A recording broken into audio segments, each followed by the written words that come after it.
আমরা French fry খেতে কে না পছন্দ করি। সকলের ভীষণ পছন্দের একটি স্ন্যাক্স আইটেম হলো পটেটো ফ্রেঞ্চ ফ্রাই। আর কোনো ঝামেলা ছাড়াই সহজে এটি তৈরি করে নেওয়া যায়। আলুতে থাকে কার্বোহাইড্রেট, যেটা বাচ্চাদের স্বাস্থ্যের জন্য ভীষণ উপকারী। আজ আমি আপনাদেরকে শেয়ার করব পটেটো ফ্রেঞ্চ ফ্রাই। এই ফ্রেঞ্চ ফ্রাইটি বানানোর জন্য আমি এখানে 3টি মাঝারি সাইজের আলু নিয়েছি। আলুটাকে আপনারা এইভাবে কেটে নেবেন। এটা যেন খুব বেশি মোটাও না হয় আবার পাতলাও না হয়। এখন আলুটাকে খুব ভালোভাবে ধুয়ে নিতে হবে। আমরা অনেকেই ভাবি যে আলুটা কেটে তেলে ভাজলেই হয়তো ফ্রেঞ্চ ফ্রাই হয়ে যায়, কিন্তু মোটেই সেটা না। সঠিকভাবে ফ্রেঞ্চ ফ্রাই বানাতে একটি প্রসেস মেনটেন করতে হয়, তবেই আপনি পারফেক্ট ফ্রেঞ্চ ফ্রাই তৈরি করতে পারবেন। আলুটা ধোয়া হয়ে গিয়েছে। একটা টিস্যুর উপর আলুগুলোকে নিয়ে নিতে হবে। এরপরে আরেকটা টিস্যু নিয়ে আলুগুলোকে খুব ভালোভাবে মুছে নিতে হবে। আলুতে পানি থাকলে ফ্রেঞ্চ ফ্রাইটা ক্রিস্পি হবে না। আলুটা মোছা হয়ে গিয়েছে। এখন অন্য একটি পাত্রে নিয়ে নেব। আলুটাতে লবণ দেব হাফ চামচ, আর সামান্য পরিমাণ হলুদ দিয়ে দেব। আমি এটি কালারের জন্য ব্যবহার করেছি, আপনারা এটা স্কিপ করতে পারেন।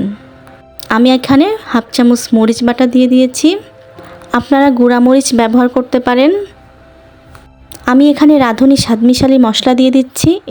এই মশলাটি ব্যবহার করলে ফ্রেঞ্চ ফ্রাই আরও বেশি টেস্টি হবে। এখানে আপনারা ম্যাগি মশলাটিও ব্যবহার করতে পারেন। এখন আমি আলুতে দিয়ে দেব একটি ডিম। ডিমটা দেওয়ার পরে আমি এখানে কর্নফ্লাওয়ার অ্যাড করব।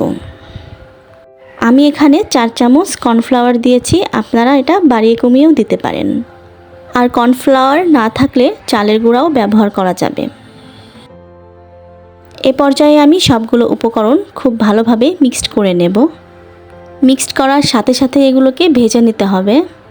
আপনি যদি মিক্সড করার পরে এটা রেখে দেন, এর থেকে পানি বের হবে আর এটি ভালোভাবে ফ্রাই করা যাবে না। এখন আমি আলুগুলোকে ভাজার জন্য কড়াইয়ে তেল গরম করে নেব। তেলটাকে খুব ভালোভাবে গরম করে নিতে হবে। এবার একে একে আলুগুলোকে তেলের ভেতরে দিয়ে দেব। গ্যাসের চুলাটাকে মিডিয়াম হিটে রাখার চেষ্টা করবেন, এতে আলুগুলা খুব ভালোভাবে সিদ্ধ হয়ে যাবে। এভাবে 10 মিনিট মতো আলুটাকে ভেজে নেব। খুব হালকা হাতে নাড়াচাড়া করতে হবে, এতে আলুগুলা ভেঙে যাবে না। ফ্রেঞ্চ ফ্রাইটা লাল লাল করে ভেজে নিতে হবে, তাহলে এটি ক্রিস্পি হবে। ফ্রেঞ্চ ফ্রাইটিতে ব্রাউন কালার চলে এসেছে। এখন আমি এটি নামিয়ে নেব। একটা সার্ভিং ডিশে আমি এগুলাকে নামিয়ে নেব। ফ্রেঞ্চ ফ্রাইটা দেখতে ভীষণ চমৎকার হয়েছে।